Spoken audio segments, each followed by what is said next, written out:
यह है बनारस की एक तंग गली। इसी तंग गली में रहा करता था कभी दुनिया का सबसे ताकतवर इंसान।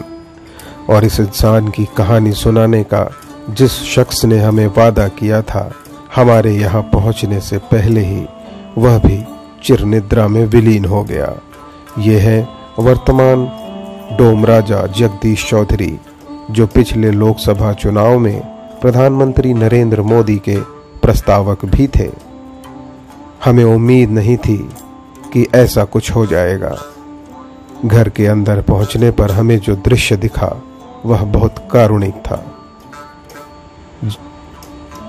जगदीश चौधरी चिरनिद्रा में विलीन पड़े थे और परिवार की महिलाएं शोकाकुल।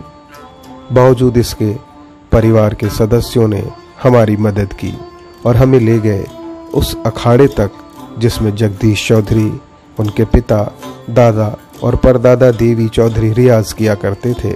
इसी अखाड़े में देवी चौधरी की यह तस्वीर गवाही करती है उस दौर की। उन्होंने एक हाथ से जो नाल तान रखी है उसका वजन 12.5 क्विंटल है। हम वह नाल आपको दिखाएं उसके पहले हम आपको दिखा रहे हैं भारतीय पहलवानी परंपरा की कुछ खास निशानियाँ। यह है कांटे वाली जोड़ी। इस कांटे वाली जोड़ी का डोम राजा परिवार से भी बेहद खास रिश्ता है। जिसने भी डोम राजा की पदवी संभाली उसने यह कांटे वाली जोड़ी फेरी थी। और यह है कांटों वाला पीढ़ा। इस कांटे पर लेटकर जगदीश चौधरी स्वयं दूसरा कांटे का पीढ़ा अपने सीने पर रख लेते थे और उसके ऊपर रखी जाती थी 12.5 क्विंटल वाली नाल।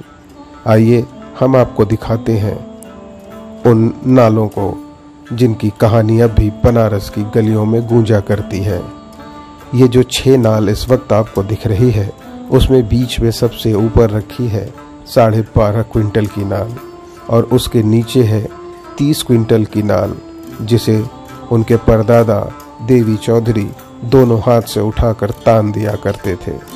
अखाड़ा परिसर में बहुत सी ऐसी सामग्री है जो इस परिवार की पहलवानी परंपरा का गवाही देती है।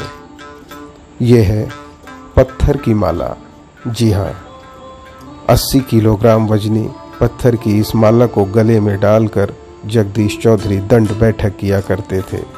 इसके अलावा भी कई प्राचीन निशानियां इस परिसर में मौजूद हैं, जैसे कि भवन की छत पर विराजमान यह शेर। यह शेर तब से है जब से यह परंपरा परिवार का हिस्सा है।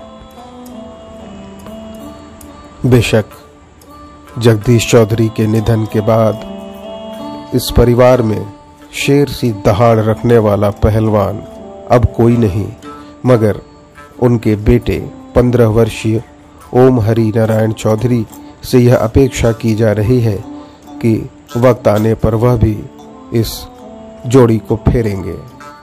और इस वक्त मैं जहां खड़ा हूं, मेरे ठीक पीछे आपको ये दिखाई दे रही है शेरनी। यह शेरनी भी इसी परिवार की एक परंपरा का हिस्सा है। हम इस शेरनी की कहानी भविष्य में आपको जरूर सुनाएंगे, मगर फिलहाल इतना बताना जरूरी समझते हैं कि वर्ष 1966 में जब देश में राजशाही खत्म हो गई, सभी नरेश पूर्व नरेश हो गए, मगर काशी के डोम राजा का परिवार वर्तमान ही है। आज भी इन्हें डोम राजा ही कहा जाता है, जबकि गंगा के पूर्वी दक्षिणी तट पर बसने वाले काशी नरेश के परिवार को पूर्व नरेश कहा जाता है।